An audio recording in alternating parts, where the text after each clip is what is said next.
Hey, I'm Sith King. And I'm Sonic Sons. And we're the Rambling Reviewers. And we're here looking at Enchanted by Disney. Yep. This is a movie that's basically Disney poking fun at all of the tropes that it's coined over the years with princess movies. Yep, all that stuff. And, may God help me, it was actually pretty good. Yeah. I went into this expecting to hate it deeply. And I unlike heard it was Equestrian good, so Girls, I thought, where I was vindicated in that one, this was actually pretty good. Yeah, it's a pretty simple story, kind of, but they twist it, so everything, of course, is slightly offbeat from the normal princess bit, and it juxtapose, well, spoilers, that the girl winds up with a divorced guy with a kid, instead of Prince Charming. The basic plot is that there's, pretty standard stuff. There's a prince who's prophesized, he's going to find his true love someday. So the evil stepmother says, I'm going to kill this girl or make sure that, Interrupt the wedding, yeah. Yep. So that I remain queen forever, blah, blah, blah. That sort of thing. So she sends the princess, or the girl who wasn't a princess, but now is because she's marrying a prince, and sends her to a place where there are no happily ever afters. Basically, our world. Yes, Disney, we know our world sucks. We get it. We live here. And basically, Giselle, which is the girl's name, winds up in the middle of New York City, wandering around acting like a stereotypical Disney princess in a wedding gown. Yep. This ends exactly as well as you would expect it to end. So it ends very well, eventually. In the immediate sense, it ends as well as you... progress. She goes up to this homeless guy, like, if someone could just give me a smile, and then he smiles, and then grabs her tiara and runs off with it. Very slowly, I might add. Yeah. We watched the whole thing in Letterboxd. I think we needed to change a DVD setting, because since when does anybody film a movie that way? But it was still good from what we did see. Yeah, okay, and so she finds this divorced guy named... Jeez, what was his name? Man, I know. What is with us and names? I'm totally going to remember as soon as I want to say Nick. I'm going to go with... Nick sounds pretty good. Oh, wait. Giselle spelled with a G, says Wikipedia. Yeah. Wow. Robert.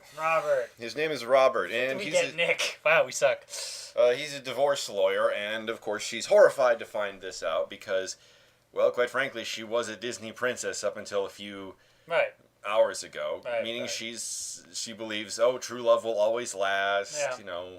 I like the way they played it. It wasn't. They wind up with a blend.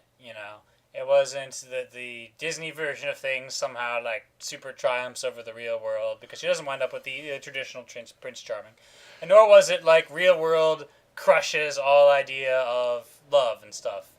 It was basically manic pixie dream girl, with a fairy tale twist on it.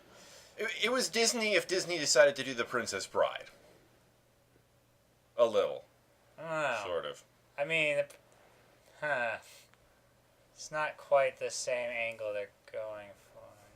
It does involve their one true prince being a pirate, though, so that's kind of not even a prince. Whatever. But, wait, how is he? No, he wasn't a pirate. He was a divorce lawyer, although they were both named Robert. Right, I'm sure there's a whole story behind that. Miracle Max is somewhere, too. Yeah, the music was really... Music was good. Really good. I only have one complaint about the music, and that's that they had Idina Menzel in the movie, and they didn't have her sing! Idina Menzel... What is wrong with you? Played the part of Elphaba in Wicked, which is a great musical. It's my favorite musical of all time. Seriously. Yeah. If you have a chance to go see Wicked, go see it. It's amazing. Yeah. But this... It's like having Peter Cullen in a Transformers movie and then having him play a janitor. Yeah, I mean, I think the trouble was they didn't want her to upstage Giselle. Well, yes, that's true, but still. Yeah. You know? there's the special effects are pretty good. I liked the what was the Weasley guy? What was his name? Nathaniel? Yeah, Nathaniel. Yeah. I like Nathaniel. He was played by the same guy that played Peter Pettigrew in the Harry Potter movies. But he actually had a story arc, which surprised me. Usually characters like him are one note, I'm a minion character. Yeah. But like he was driven by love for the wicked stepmother, and he eventually grew to realize that she didn't care even remotely for him. Yeah. Partially through his experience in the experiences in New York. And partially through that amazing timing on the Collins show.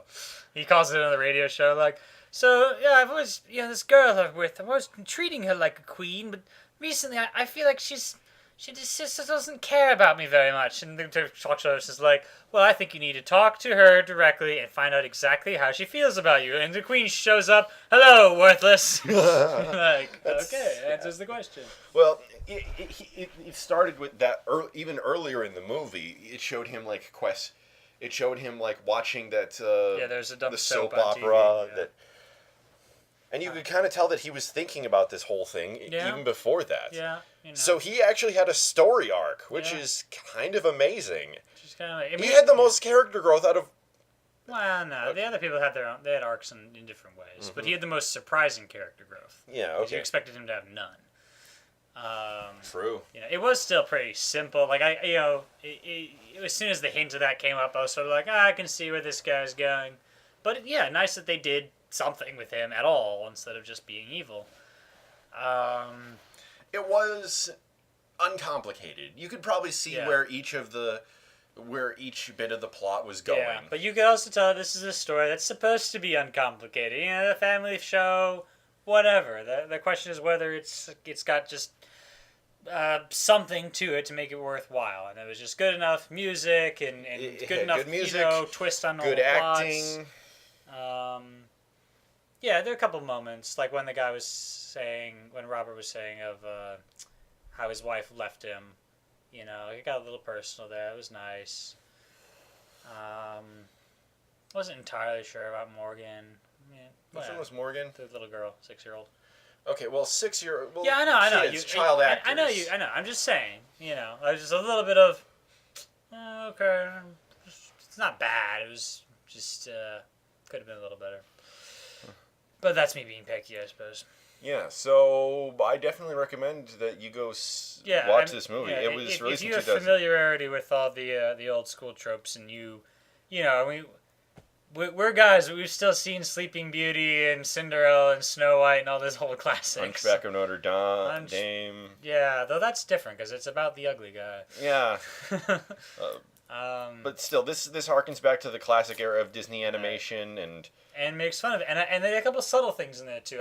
He had like a book, that had like Mary Curie in it and stuff. And then more subtle still, his girl Morgan goes to karate class. Which is nice. Just one shot. She's walking down a hallway just soon after they found Giselle.